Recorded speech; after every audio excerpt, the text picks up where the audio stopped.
SSC পরীক্ষা দিবা না? পরীক্ষা ও মন খারাপ করছে যে তোমার সমস্যা কি? পরীক্ষা দিলে দিব, না দিলে না দিব। আমার সমস্যা আছে। আমি যখন বাজারে যাই পকেটে 500 টাকা একটা নোট নিয়ে যাই। এই 500 টাকার নোট নিয়ে বাজারে যখন যাই, হঠাৎ করেই ছোট ভাই ফোন দিছে, ভাই টাকা পাঠাও। কত? 1000। পকেটে হাত দিয়ে দেখি টাকাই আছে 500। বাচ্চার প্যাম্পাস কিনতেই তো চলে যাবে অর্ধেক টাকা। ওরে পাঠাবো কেমনে?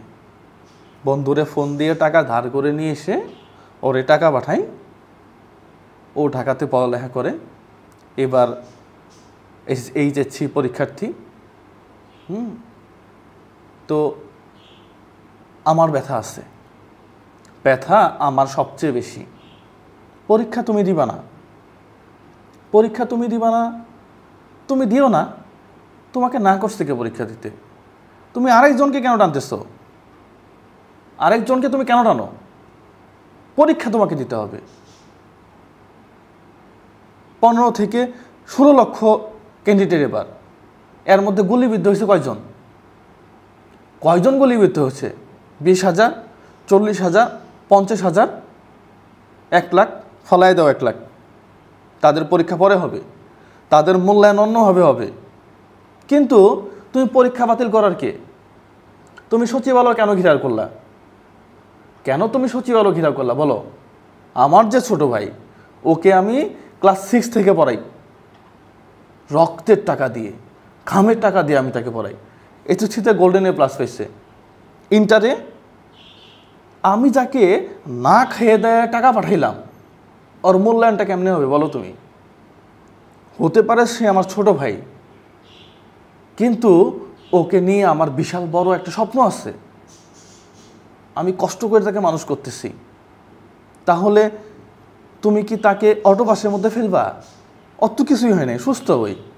ও আন্দোলনেও যায় নাই। তাহলে আন্দোলনে না গিয়েও ছাত্রলীগের কাছে মার খাইছে, বাদ দেও এগুলা। কিন্তু ওকে তুমি মূল্যায়ন করবা কেমনে? দেখো, ওভার স্মার্ট ভালো না। দেশটা কি মগের মূল্যক নাকি? আরে পরীক্ষা বাদ দিবে কেন? আজব ব্যাপার। নোয়াখালীতে, কুমিল্লাতে, ফেনীতে বন্যা হইতেছে, দুঃখ লাগতেছে সত্যি। আমরা একটা বোর্ডের ব্যবস্থা করতেছি চট্টগ্রাম থেকে। হাসান ভাইয়ের সাথে কথা হয়েছে, যদি বোর্ড ম্যানেজ করতে পারে তাহলে আমরা চলে যাব। কালকে শুক্রবার আছে। আমাদের খারাপ লাগে এটা, আমরা চাই মানুষের কাজ করতে, কিন্তু ওইখানে যত শিক্ষার্থী আছে তাদের মূল্যায়ন পরে হোক, সমস্যা কোথায়? কিন্তু এই জন্য সারা বাংলাদেশের যে পরীক্ষা ব্যবস্থা, পরীক্ষার সিস্টেম, এটাকে তো তুমি বন্ধ করতে পারো না। এটা কোন লজিকে আছে আমাকে বলো তো? 71-এ যুদ্ধের সময়ও তো পরীক্ষা বাতিল হয় নাই, করোনার সময়ও তো পরীক্ষা বাতিল হয় নাই। 17 মাস স্কুল কলেজ বন্ধ ছিল, পরীক্ষা বাতিল হয়েছে?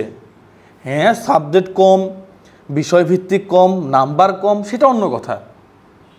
আমার ছোট ভাই তামিল মিল্লাতে পড়ে, পরীক্ষা হয়েছে মাত্র 6টা, আরও 10টা পরীক্ষা বাকি। সায়েন্সে পড়ে শুধু পদার্থবিজ্ঞান পরীক্ষাটা মনে হয় হয়েছে ওর, আর বাকি একটাও পরীক্ষা হয়নি। ওকে তুমি মূল্যায়ন করবা কেমনে? কেমনে মূল্যায়ন করবা? মানে আমি না মাঝে মাঝে স্টুপিড হয়ে যাই, সত্যি কথা। আমার কথায় ও মন খারাপ করবে। মন খারাপ করিও না তুমি, পরীক্ষা তোমাকে দিতে হবে। হ্যাঁ, যারা আহত অবস্থায় ছিল, যাদের ঝামেলা ছিল, তাদেরকে আমরা অন্যভাবে মূল্যায়ন করতে পারি। তাদের জন্য চিকিৎসা ভাতা থেকে শুরু করে সব ধরনের সুযোগ সুবিধা রাষ্ট্রীয়ভাবে দেওয়া উচিত, এটা আমিও চাই। তাদের জন্যই তো আজকে আমাদের এই স্বাধীনতা। তো এই জন্য কি পুরা জাতিটাকে নষ্ট করে দিবা? একটা ছেলে মেয়ে, এই যে আমার মেয়ে ক্লাস প্লেতে পড়ে এখন, ওর বয়স 6 বছর বা 6.5 বছর। ও অনার্স বা মাস্টার্স কমপ্লিট করতে করতে 26 বছর। এই যে 6 থেকে 26, 20টা বছর পড়ালেখা করবে এসএসসি, ইন্টার, অনার্স, মাস্টার্স, এই 4টা সার্টিফিকেটের জন্য। তুমি যেভাবে মূল্যায়ন করো না কেন, এই সার্টিফিকেটটা দরকার আছে। হ্যাঁ, মেধার মূল্যায়ন, ক্রিয়েটিভ চিন্তা ভাবনা, এগুলো তো তুমি পরে দেখাবা, কিন্তু এই যে এতটা বছর কষ্ট করবে তারা, তুমি সার্টিফিকেট দিবা না, অটো পাস দিয়ে দিবা? এটা তো হয় না রে ভাই। আমি নিজেও ছাত্র ভালো না, আমি নিজেও পরীক্ষা দিতে পছন্দ করি না। এত চাপ কেন, এত পরীক্ষা কেন, শিক্ষা ব্যবস্থা চেঞ্জ হোক, এগুলো আমিও চাই, লাফালাফি আমিও করি। কিন্তু পুরো একটা জাতিকে অটো পাসের মধ্যে তুমি ফালাই দিবা, এটা তো হইতে পারে না, এটা হইতে পারে না। তোমার প্রিপারেশন না থাকলে তুমি পরের বছর পরীক্ষা দাও, পরের বছর দাও, কিন্তু এইভাবে সচিবালয় ঘেরাও করবা, এটা কি জাতা নাকি? এটা মুখের মূল্য নাকি? এদেরকে আইনের আওতায় আনা উচিত। হ্যাঁ, এদেরকে আইনের আওতায় আনা উচিত। পাশাপাশি যারা সমস্যায় আছে তাদেরকে সাপোর্ট রাষ্ট্র থেকে পর্যাপ্ত পরিমাণ দেওয়া উচিত।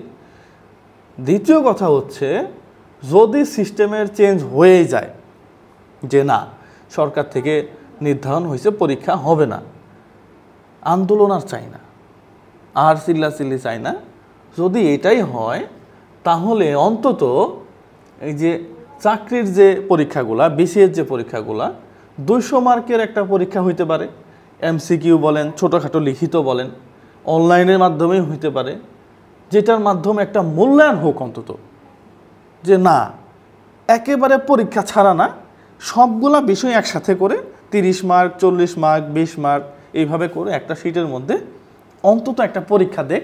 বাকি মূল্যায়নটা আগের যে ব্যবস্থা ছিল, টেস্ট পরীক্ষা বলেন, কলেজের রেজাল্ট বলেন, উপস্থিতি বলেন, সেগুলোর উপরে মূল্যায়ন করা হোক। কিন্তু পরীক্ষা একবারে বাতিল, এটা আমি টোটালি মানতে পারলাম না ভাই। তুমি মন খারাপ করলে আমার কিছুই করার নাই, কিছুই করার নাই। পা চাটি নাই আগেও, এখনও চাটবো না। কত যুদ্ধ গেছে তাই পা চাটি নেই, আর এখন তো দূরের কথা, স্বাধীন দেশ। দ্বিতীয় কথা হচ্ছে, এই যে বন্যা, বাংলাদেশে তো পানি নেই।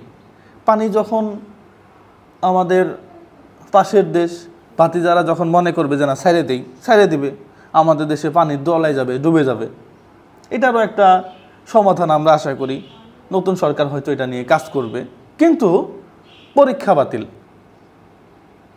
এটা কোনোভাবেই না। আরেকটু বিবেচনা করা উচিত। সবার জন্যই শুভকামনা, সবাই পাস করুক, সবাই যার যার অবস্থানে চলে যাক, কিন্তু পরীক্ষা হইতে হবে। হ্যাঁ, পরীক্ষা হইতে হবে। আসসালামু আলাইকুম ওয়া রাহমাতুল্লাহ।